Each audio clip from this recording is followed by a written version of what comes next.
Hello everyone, welcome back to Magnet Brains. My name is CS Payal Popli and इस particular video में हम पढ़ने वाले हैं क्लास 11th का एंटरप्रेन्योरशिप सब्जेक्ट का 5th चैप्टर जिसका नाम है कॉन्सेप्ट ऑफ मार्केट। और जो टॉपिक आज हम यहाँ पे कवर करेंगे वो रहने वाला है बिजनेस। ओके, सो वैसे तो मैं अगर आपको बताऊं तो बिजनेस स्टडीज जो सब्जेक्ट है जो मैंने पढ़ाया है आपको 11th क्लास का, उसमें ये टॉपिक ऑलरेडी कवर्ड है। मतलब फर्स्ट चैप्टर का ऑलमोस्ट लाइक ऐसे मानिए फर्स्ट या सेकंड वीडियो ही था जिसमें मैंने ये पर्टिकुलर चीज़ आपको पढ़ाई थी। तो जो स्टूडेंट्स वो पढ़ के आए हैं उनके लिए थोड़ा जाना पहचाना सा टॉपिक होगा। पहले तो मैंने यही सोचा था वही वीडियो को यहाँ पे अपलोड करवा देती हूँ कि पढ़ लो यहीं से, बट देन आई रियलाइज जब मैंने बुक खोली और थोड़ा बहुत कंटेंट देखा तो अब एंटरप्रेन्योरशिप में बिजनेस को एक्सप्लेन करने के लिए जो अप्रोच इन्होंने पकड़ी है ना वो थोड़ी सी डिफरेंट है। ठीक है, तो अंदर का जो कंटेंट था ना वो थोड़ा सा डिफरेंट था। बात वो सेम ही कर रहे हैं दोनों, लेकिन अप्रोचेस डिफरेंट है। वहां पे उन्होंने थोड़े पुराने एग्जांपल्स इस्तेमाल किए थे, यहाँ पे थोड़ी नई अप्रोच से उन्होंने बात करी है। सो इसलिए मैंने सोचा नहीं, दोबारा से ये एक वीडियो बनाते हैं प्रॉपर्ली बच्चों को एक्सप्लेन करने के लिए। ठीक है, सो अच्छे से देखिएगा, ध्यान से देखिएगा। मैं एक बहुत ही बेसिक एग्जाम्पल से पहले आपको बिजनेस का रेलिवेंस समझाने वाली हूँ और ये बताने वाली हूँ कि क्यों ज़रूरत पड़ी हमें इस कॉन्सेप्ट की। ठीक है, तो मैं आपको ले चलती हूँ उस ज़माने में जब क्या हुआ करते थे, आदि मानव हुआ करते थे। ठीक है, जब आदि मानव हुआ करते थे उस ज़माने में मैं आपको लेके जा रही हूँ। सो ऐसे मानिए आदि मानव कब हुआ करते थे, बहुत सालों पहले। इनको किसी ने देखा नहीं है लेकिन पढ़ा हुआ है इनके बारे में, राइट। मैंने भी नहीं देखा, आपने भी नहीं देखा, लेकिन हम सब ने इनके बारे में कुछ ना कुछ चीज़ें पढ़ी हुई हैं। सो ऐसे मानिए ये एक इंसान है जो आदि मानव है। ठीक है, ये कौन है, ये है आदि मानव। ओके, अब हुआ क्या कि आदि मानव की लाइफ बहुत ही सिंपल रहा करती थी। उनको ये सरदर्दी नहीं होती थी कि सुबह अलार्म लगाओ, सुबह उठो, काम पे जाओ, ये करो वो करो, पैसे जुगाड़ो, फिर उसके बाद वापस आओ, फिर घर वालों को देखो, फिर और 10 चीज़ें करो, टीवी देखो, मूवी देखने चले जाओ, बाहर खाना खाने चले जाओ। ये सब इनकी लाइफ में नहीं हुआ करता था। इनकी लाइफ बहुत ही सरल थी। इनको बस एक चीज़ पता चल गई थी कि इंसान खाने के लिए जीता है या जीने के लिए खाता है। ठीक है, और दोनों ही केस में इनके लिए बस इनकी मेन प्रायोरिटी होती थी खाना। इनको एक दिन में खाना खाने को मिल जाए। अब ये खाना कौन सा होगा, दो तरह का खाना हो सकता है। एक खाना वो हो सकता है जो इनको इन पेड़ों से मिले। ठीक है, मतलब भूख लगी है, कुछ खाना है तो पेड़ों पे जो लगा हुआ है उठा के खा लो। दूसरा खाना इनका होता था हंटिंग से। दूसरा खाना इनको कैसे मिलता था, हंटिंग से। ये क्या करते थे, ये लोग शिकार करते थे और शिकार करके जो भी ये पकड़ के लाते थे उसे ये खा लिया करते थे। अच्छा, इनिशियली क्या होता था ना, इनिशियली कच्चा खाना भी खाया जाता था। मतलब जैसे मान लीजिए किसी चूहे को पकड़ लिया इन्होंने, ऐसे मानो, ठीक है, तो चूहे को रॉ फॉर्म में खा लेंगे। ठीक है, ऐसे समझ लो चूहे को रॉ फॉर्म में ही खा रहे हैं। बट देन उसके बाद आविष्कार हुआ किसका, किसका आविष्कार हुआ बताइए।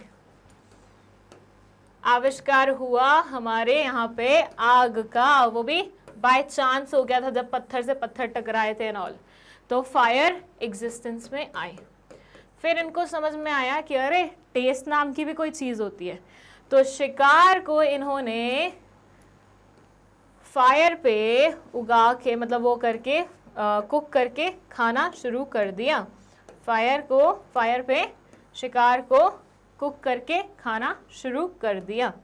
ओके, तो यहाँ तक की भी जिंदगी बहुत ही सरल थी। पहले आदि मानव बिल्कुल वैसे रहा करते थे जैसे आजकल एनिमल्स रहते हैं। आपने देखा है बहुत सारे एनिमल्स ऐसे होते हैं जिनके बच्चे पैदा होते हैं और वो उनको उसी टाइम छोड़ के चले जाते हैं कि भैया अब तुम्हारी रिस्पॉन्सिबिलिटी है, तुम देखो तुम्हें क्या खाना है, कहाँ से अरेंज करना है, क्या नहीं करना, क्या करना है। ठीक है, मतलब देयर आर फ्यू एनिमल्स जो कि रखते हैं अपने बच्चों को कुछ समय तक, जैसे मंकीज।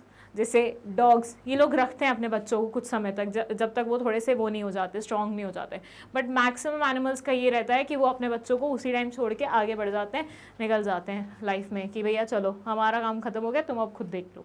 तो आदि मानव भी बिल्कुल ऐसे रहा करते थे कि उनका सेम रहता था कि भैया आप सेल्फ सफिशिएंट है, जो करना है खुद करो, जो देखना है खुद देखो, जो अरेंजमेंट्स करनी है खुद करो, हमारी कोई जिम्मेदारी नहीं है तुम्हारे को लेके। चलिए, तो ये तो था बहुत ही सरल जमाना जब everybody was self sufficient, self dependent, independent, मतलब खुद अपना खाना खुद के लिए अरेंज कर रहे हैं। But then there comes a scenario जहाँ पे ये लोग हो गए हैं बुजुर्ग। फर्स्ट ये बहुत सारे आदि मानव हो गए बुजुर्ग, बहुत सारे छोटे छोटे आदि मानव भी आने लगे। वो लोग बिल्कुल भी कैपेबल नहीं थे, उगा ही नहीं पाते, मतलब कर ही नहीं पाते थे खुद के लिए कुछ अरेंजमेंट। तो ऐसे सिनेरियो में इन लोगों की मदद कहाँ से होगी, ये लोग कैसे खाना खाएंगे? फिर थोड़ी बहुत वो फैमिली की कॉन्सेप्ट शुरू होने लगी। फैमिली की कॉन्सेप्ट शुरू हुई तो कई बार ऐसा भी हुआ कि पूरी पूरी फैमिलीज अपने लिए खाना नहीं अरेंज कर पाती थी। तो ऐसे में फिर हुआ ये कि बार्टर सिस्टम लाते हैं।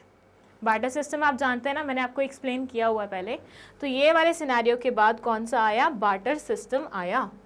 बार्टर सिस्टम में इस फैमिली में अगर कोई चीज़ एक्स्ट्रा है, इस फैमिली के पास अगर कोई चीज़ एक्स्ट्रा है और इस फैमिली के पास भी कोई चीज़ अगर एक्स्ट्रा है, तो ये आपस में क्या कर लेंगे? लेन देन कर लेंगे। ठीक है, ये आपस में क्या कर लेंगे? लेन देन कर लेंगे कि भैया ये चीज़ तुम्हारे पास एक्स्ट्रा है, ये चीज़ मेरे पास एक्स्ट्रा है, तो लेट्स जस्ट एक्सचेंज स्टफ। ठीक है, चलो ये बार्टर सिस्टम में बहुत सही से चला।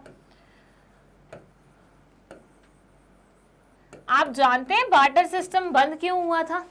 क्यों आज की डेट में भी हम बार्टर सिस्टम का इस्तेमाल नहीं करते हैं? बताओ। सी, बार्टर सिस्टम का फेल होने का बहुत सारे रीजंस थे, जिसमें एक रीज़न ये था, कई बार इस फैमिली के पास कुछ ऐसा स्टफ़ हुआ करता था जो बहुत ही एक्सपेंसिव होता था। इस फैमिली के पास कुछ ऐसा स्टफ़ होता था जो वेरी चीप हुआ करता था, लेकिन इसे वो स्टफ़ चाहिए था, उसे ये स्टफ़ चाहिए था, बट जो एक्सचेंज हो पा रहा था वो थोड़ा सही नहीं लग रहा था। ऐसे मानिए मेरे पास एक्स्ट्रा गोल्ड है, सामने वाले के पास एक्स्ट्रा खाना है। अब मुझे खाना चाहिए, उसे गोल्ड चाहिए, लेकिन गोल्ड को तुम खाने से एक्सचेंज कर रहे हो, सेंस बनाएगा?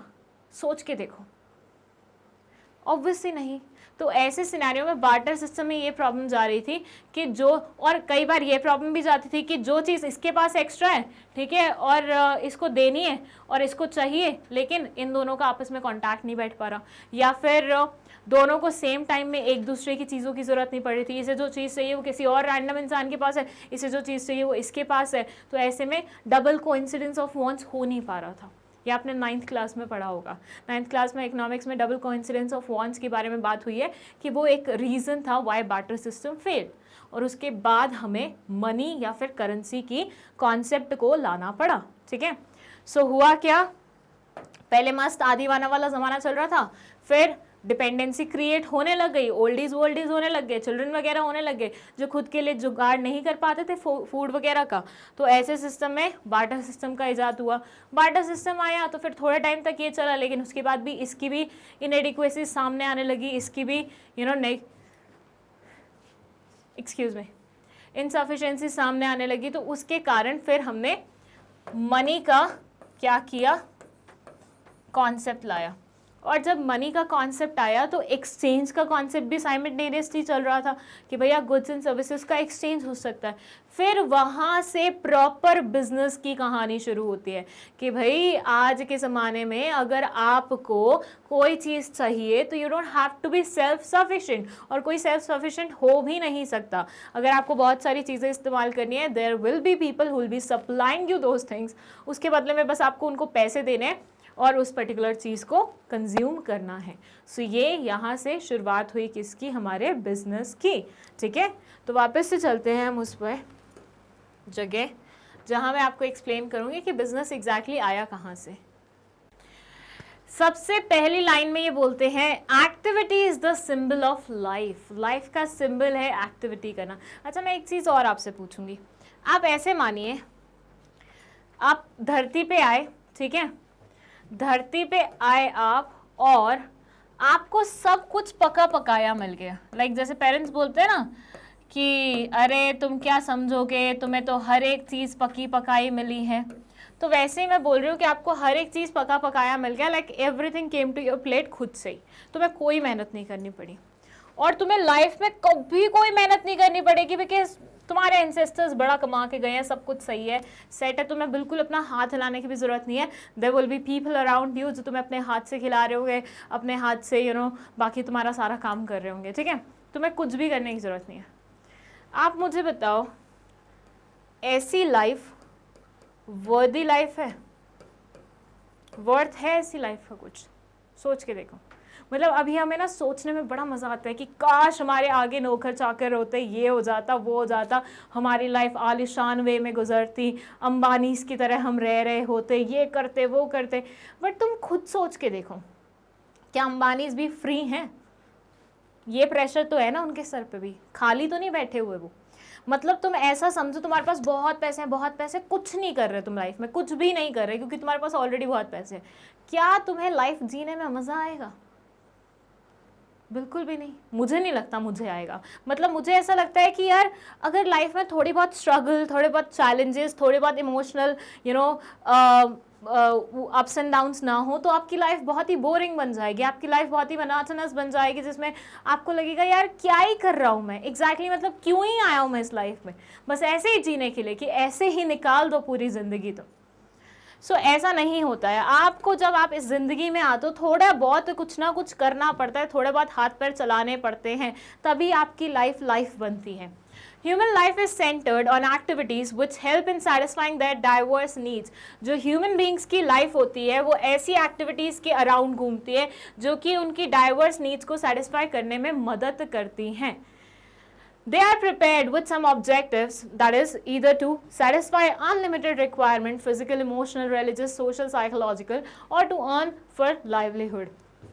कुछ लोगों को अपनी ज़िंदगी जीने के लिए, अपने लाइवलीहुड को अर्न करने के लिए काम करना पड़ता है, और कुछ लोग अपनी सेटिस्फैक्शन के लिए काम करते हैं। That satisfaction can be any satisfaction, like physical, emotional, कुछ भी।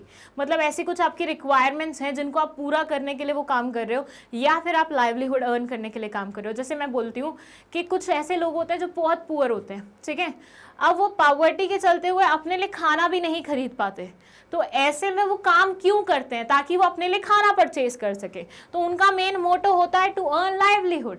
लेकिन ऐसे भी कुछ लोग हैं जिनके घर में भरपूर खाना है, लेकिन उन्हें अपना नाम बनाना है इस वर्ल्ड में, सो वो उस लिए काम कर रहे हैं। जैसे मैं बोलूँ अंबानीज को, मतलब अगर नीता अंबानी के बच्चों को देखा जाए, तीनों बच्चों को काम करने की कोई आवश्यकता नहीं, उनके पास इतना सारा पैसा है कि वो आराम से भी बैठ के खा सकते हैं। But why they are working? क्यों कर रहे हैं वो काम? वो काम कर रहे हैं अपने बाप के नाम को आगे ले जाने के लिए। वो काम कर रहे हैं ताकि जिस तरह से उनके लाइक फादर ने अपने ब्रांड को बनाया हुआ है, ये उसे आगे कंटिन्यू करवा सके। तो हर इंसान काम करता है अलग अलग चीज़ों को ध्यान में रखते हुए, लेकिन काम सब लोग ही करते हैं। किसी के लिए काम मजबूरी है, तो किसी के लिए काम शायद एक विश है, पैशन है, या कुछ भी बोल सकते हैं। So they say ancient societies were simple and satisfied. जो पुराने ज़माने की सोसाइटीज़ होती थी ना, बहुत ही सिंपल और सेटिस्फाइड हुआ करती थी। Each family managed to satisfy their food, clothing, shelter needs directly and all by self. कहने का मतलब वो है जो मैंने अभी आपको बताया कि आदि मानव सब कुछ अपने लिए खुद ही अरेंज करते थे। तो यहाँ पे यही बोल रहे हैं कि पहले की सोसाइटी बहुत सिंपल होती थी। पहले के जो फैमिली मेंबर्स होते थे ना, वो वो उस पे होते थे, मतलब सेल्फ सफिशिएंट होते थे, हर एक चीज़ खुद ही अरेंज करते थे। लेकिन जैसे जैसे चीज़ें बदलती गई, जैसे जैसे एनवायरनमेंट बदलता गया, जैसे जैसे हमारे मतलब आसपास की चीज़ें बदलती गई, तो वैसे वैसे हमें रिक्वायरमेंट हुई कि भैया अब तो कुछ करना पड़ेगा, सेल्फ सफिशिएंसी जाती जा रही है। In conditions of self sufficiency business does not exist. ये बोलते हैं जहाँ पे सेल्फ सफिशिएंसी होती है वहाँ पे बिजनेस नहीं होता। अगर मैं हर चीज़ की जुगाड़ खुद ही कर रही हूँ, हर चीज़ मैं खुद ही लेके आ रही हूँ, तो ऐसे सिनेरियो में मेरे को मतलब मेरे यहाँ पे बिजनेस नहीं हो पाएगा, क्योंकि भैया अगर मैं हर चीज़ खुद ही वो कर रही हूँ, अरेंज कर रही हूँ, तो बिजनेस के लिए मेरे पास स्कोप कहाँ बचा? मतलब किसी भी इंसान को मुझे बेचने के लिए कोई भी सामान, कहाँ स्कोप बचा? मैं तो खुद ही सारी चीज़ें अरेंज कर रही हूँ, तो वो चीज़ पॉसिबल नहीं हो पाती। सेल्फ सफिशिएंट वाले के सिनेरियो में बिजनेस पॉसिबल नहीं हो पाता है। देन दे से it emerge when self sufficiency disappeared. ये तब इमर्ज होता है जब सेल्फ सफिशिएंसी डिसअपीयर होती है, गायब होती है। और सेल्फ सफिशिएंसी जब गायब होती है तो बिजनेस की कॉन्सेप्ट को क्या मिलता है? एक पुश मिलता है। सो इन शॉर्ट बोला जाए तो ये बोल रहे हैं, हर इंसान जो धरती पे पैदा होता है उससे कोई ना कोई एक्टिविटी करनी पड़ती है।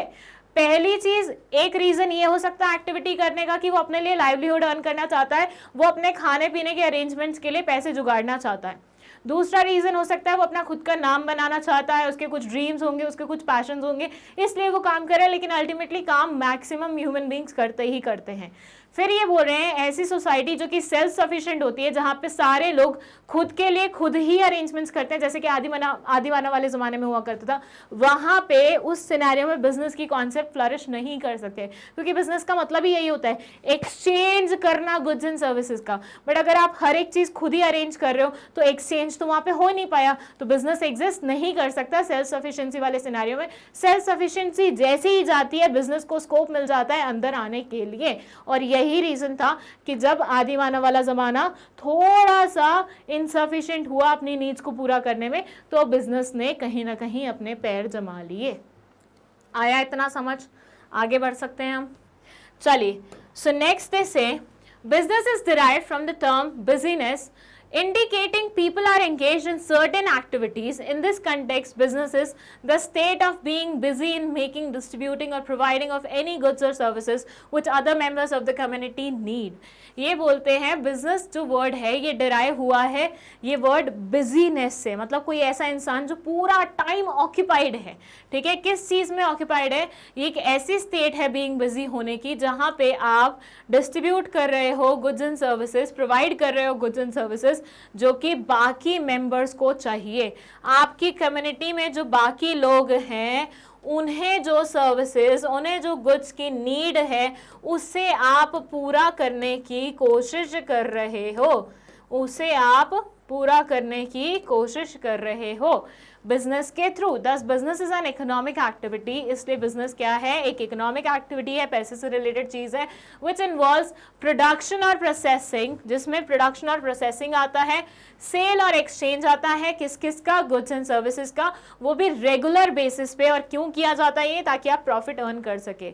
This is the best definition of business, reason being इसमें वो सारे टर्म्स इस्तेमाल हैं, इसमें वो सारे कीवर्ड्स इस्तेमाल हैं, इसमें वो सारी कॉन्सेप्ट्स इस्तेमाल की हुई हैं जो बिजनेस को एक्सप्लेन करने में मदद करती है।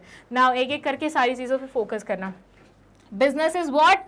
An economic activity. तो पहले क्या है? इकोनॉमिक एक्टिविटी है विच इन्वॉल्व्स, जिसमें इन्वॉल्व होता है प्रोडक्शन या फिर प्रोसेसिंग या फिर सेल और एक्सचेंज, किसका? गुड्स का या फिर सर्विसेज का, और वो भी रेगुलर बेसिस पे। और क्यों किया जाता है? ताकि हम प्रॉफिट अर्न कर सके। कोई भी इंसान बिजनेस क्यों करता है? ताकि उसको प्रॉफिट मिल सके। ठीक है, और प्रॉफिट और बिजनेस में वो बेसिकली करता क्या है? गुड्स या सर्विसेज का एक्सचेंज करता है, या उसे सेल करता है, या उसे प्रोड्यूस करता है, या प्रोसेस करता है।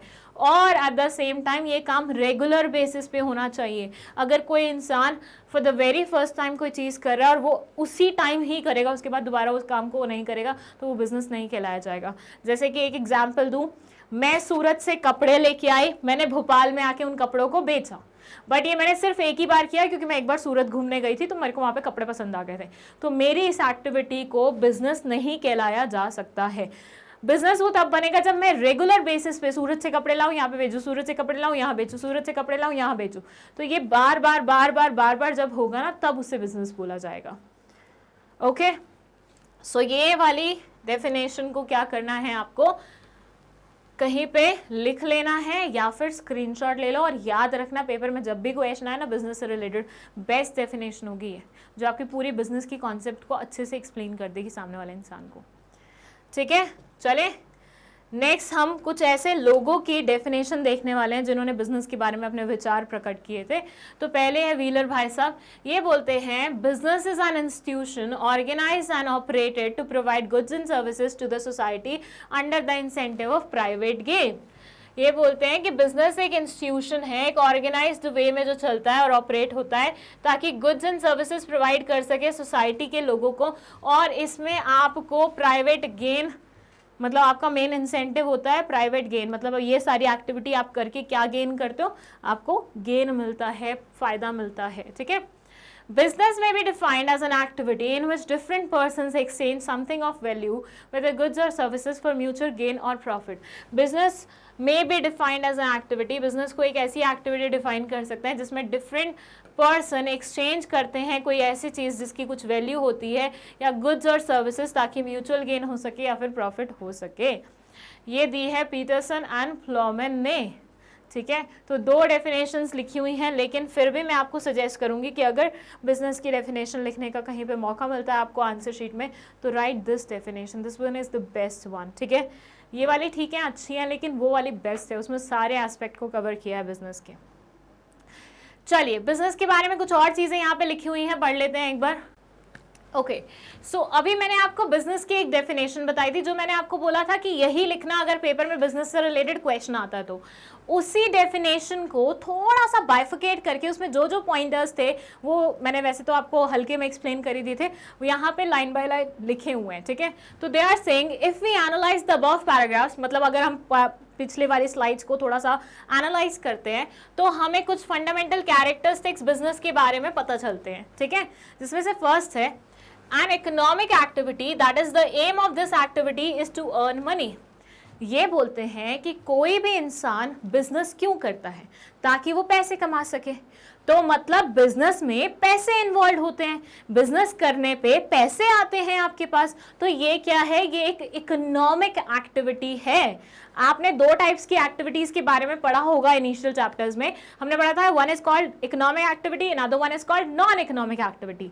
तो जब एक मम्मी अपने खुद के बच्चे के लिए खाना बनाती है और उसके बदले में उसे पैसे नहीं मिलते हैं, तो ये एक नॉन इकोनॉमिक एक्टिविटी होती है जो आप out of love, out of gratitude, ये सब चीजों की वजह से करते हैं। लेकिन ऑन द अदर साइड जब आप काम करते हैं, फॉर से वही मम्मी अगर टिफिन बना के 4 घरों में भिजवाती हैं और उनसे महीने का पैसा लेती हैं, तो ये इकोनॉमिक एक्टिविटी बन जाती है, क्योंकि ये वो किसके लिए कर रही हैं, वो पैसा कमाने के लिए कर रही हैं। तो दो तरह की एक्टिविटीज होती हैं, इकोनॉमिक, नॉन इकोनॉमिक, और बिजनेस जो है वो इकोनॉमिक एक्टिविटीज में आता है। ओके, सेकेंड है dealing in either production, purchase, procurement of goods और रेंडर सर्विसेज और बोथ। इसमें क्या होता है, ईदर गुड्स या फिर सर्विसेज इन्वॉल्व होती हैं। कोई इंसान किस किस चीज़ का बिजनेस कर सकता है, या तो गुड्स का कर सकता है या फिर सर्विसेज का कर सकता है, या फिर इन दोनों का ही कर सकता है। जैसे कि मैं बोलूँ, आप एक कॉस्मेटिक शॉप पे गए हैं, कॉस्मेटिक्स जो चीज़ें रहती थी वो सप्लाई करते थे वो लोग, तो आप वहाँ पे गए हैं, आपने कुछ प्रोडक्ट्स खरीदे, यहाँ पे आप जो खरीद के आ रहे हैं वो क्या है, गुड्स हैं। बट वहीं पे आप एक सैलून में गए हैं, ठीक है, वहाँ पे आपने हेयर कट कराया है, तो यहाँ पे आप क्या लेके आ रहे हैं, यहाँ पे आप कोई गुड्स नहीं खरीद के आए, यहाँ पे आप सर्विसेज लेके आए हैं। फिर आते हैं ऐसे सैलून्स जो कि प्रोडक्ट्स भी रखते हैं, तो वो आपके बाल भी धोएंगे, वो आपके बाल काटेंगे भी सही, और उसके बाद आपको शैम्पू भी बेचेंगे। तो यहाँ पे वो गुड्स एंड सर्विसेज दोनों चीजें दे रहे हैं। तो आपका बिजनेस किसी भी चीज से रिलेटेड हो सकता है, it can be like goods से related, it can be related to services, और it can be related to both. ठीक है, फिर ये बोलते हैं all the activities performed under business aims at satisfying human needs and wants. जितनी भी एक्टिविटीज बिजनेस के अंडर होती हैं वो हम ह्यूमन नीड्स एंड वांट्स को सेटिस्फाई करने के लिए करते हैं। ये बोलते हैं कि वैसे तो लोग बाग अपनी बेसिक नीड्स खुद ही सेटिस्फाई कर लेते हैं, लेकिन ऐसी नीड्स जो वो खुद सेटिस्फाई नहीं कर पाते, जिन चीज़ों में वो खुद ही सेल्फ सफिशिएंट नहीं हो पाते हैं, उस चीज़ के लिए बिजनेस एग्जिस्टेंस में आता है। तो बिजनेस लोगों की नीड्स एंड वांट्स जो कि नॉर्मली सेटिस्फाई नहीं हो पाए, उन्हें सेटिस्फाई करने के लिए एग्जिस्टेंस में आता है। To be called as business an activity must be done on regular basis. इसका एग्जाम्पल मैंने अभी आपको दिया था सूरत वाला, जहां मैंने आपको बताया था कि भाई सूरत से अगर मैं एक बार सामान लाती हूँ खरीद के और यहाँ बेचती हूँ भोपाल में, तो ये बिजनेस एक्टिविटी नहीं बनेगी, क्योंकि मैंने ये सिर्फ एक ही बार किया। तो अगर आपको किसी एक्टिविटी को अगर बिजनेस कहलाना है, बिजनेस कहना है, तो वो आपको रेगुलर बेसिस पे करना पड़ेगा, ठीक है। Excuse me. सो बेसिकली अगर मान लीजिए कोई मम्मी है, वो किसी के घर में टिफिन बना के भेज रही है, क्योंकि आज उनके घर में कोई है नहीं और वो बस एक ही बार भेजा है उन्होंने, और उसके अलावा कभी नहीं, बट उन्होंने सामने से आपको पैसे दे दिए, तो ये बिजनेस नहीं बन जाएगा आपका। अगर ये काम आप रेगुलर बेसिस पे कर रहे होते ना, तो ये बिजनेस बनता, ठीक है। तो किसी भी चीज़ को अगर बिजनेस बुलाना है तो वो आपको रेगुलरली करना पड़ेगा। Profit earning is the primary goal of the business. कोई भी इंसान बिजनेस क्यों करेगा भाई? तुम दूसरों के नीड्स एंड वांट्स को क्यों सेटिस्फाई करना चाहते हो? तुम इतनी मशक्कत क्यों कर रहे हो? क्योंकि ऑब्वियसली तुम कुछ कमाना चाह रहे होगे, तुम वहां से कुछ पैसे बनाना चाह रहे होगे। तो यहाँ पे जो मेन मोटिव होता है बिजनेस का, वो होता है प्रॉफिट अर्न करने का। हर बिजनेस जो एग्जिस्टेंस में आता है उसका मेन मोटिव यही होता है, मेन ऑब्जेक्टिव यही होता है कि वो क्या करे, वो प्रॉफिट अर्न करे, ठीक है। सो ये क्या है? एक इकोनॉमिक एक्टिविटी है जिसका मेन मकसद होता है पैसा अर्न करना। इसमें गुड्स एंड सर्विसेज का प्रोडक्शन, परचेज, प्रोक्योरमेंट कुछ भी हो सकता है। इसमें वो सारी एक्टिविटीज आती हैं जो कि लोगों की नीड्स एंड वांट्स को सेटिस्फाई करती है।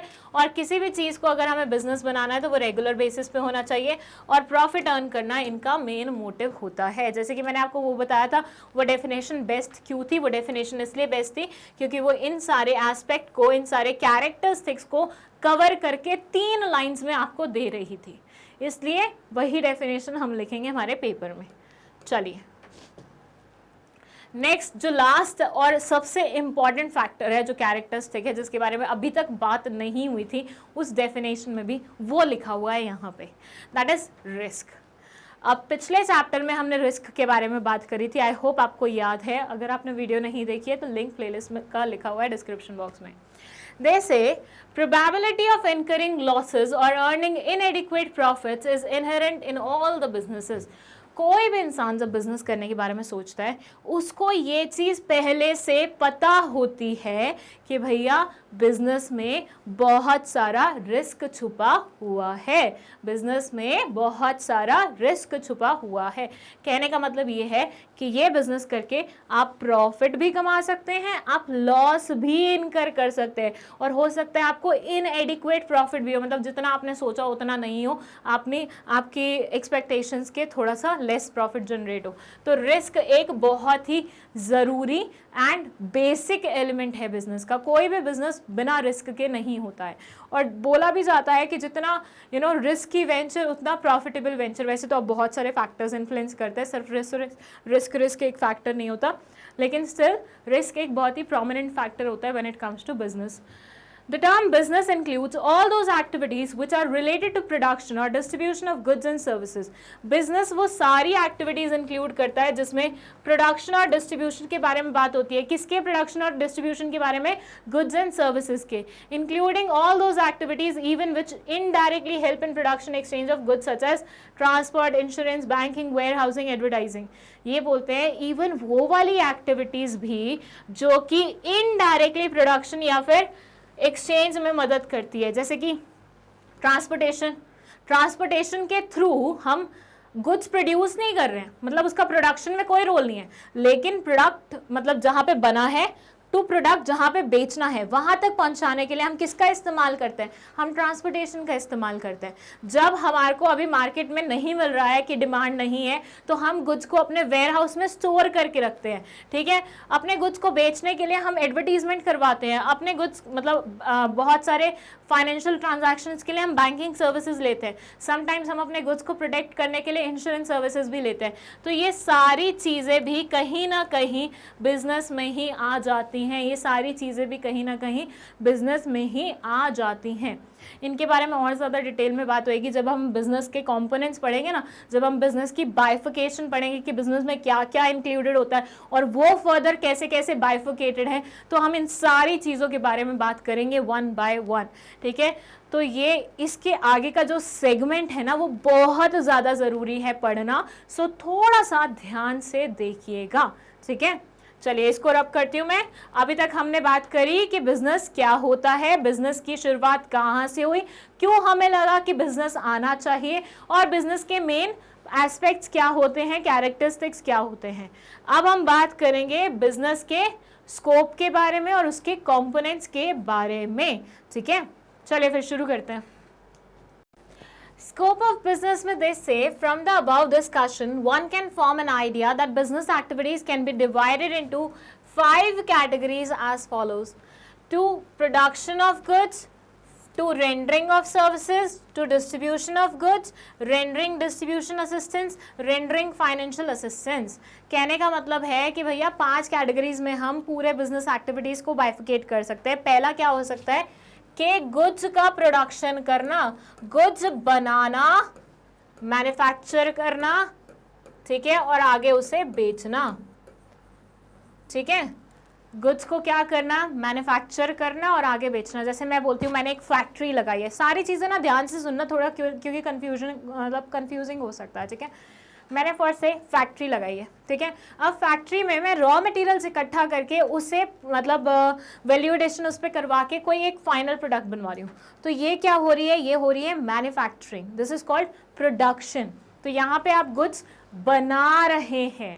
फिर आता है टू रेंडरिंग ऑफ सर्विसेज, मतलब आप किसी को सर्विसेज ऑफर कर रहे हैं, जैसे मसाज करना या फिर हेयर कट करना या फिर वैक्सिंग करना या फिर पता नहीं क्या क्या, ठीक है, क्लीनिंग वगैरह, ये सारी चीज़ें क्या है, इनमें गुड्स इन्वॉल्व नहीं है, इसमें सर्विसेज देने का काम हो रहा है। तो सर्विसेज अगर आप दे रहे हैं तो डिस्ट्रीब्यूशन ऑफ गुड्स, यहाँ पे ये वाले पॉइंट में आप गुड्स बना नहीं रहे हैं, ये वाले पॉइंट में आप गुड्स बना नहीं रहे हैं, आप सिर्फ उसे कहीं से ला रहे हैं और आगे बेच रहे हैं, जिसे हम बोलते हैं ट्रेडिंग।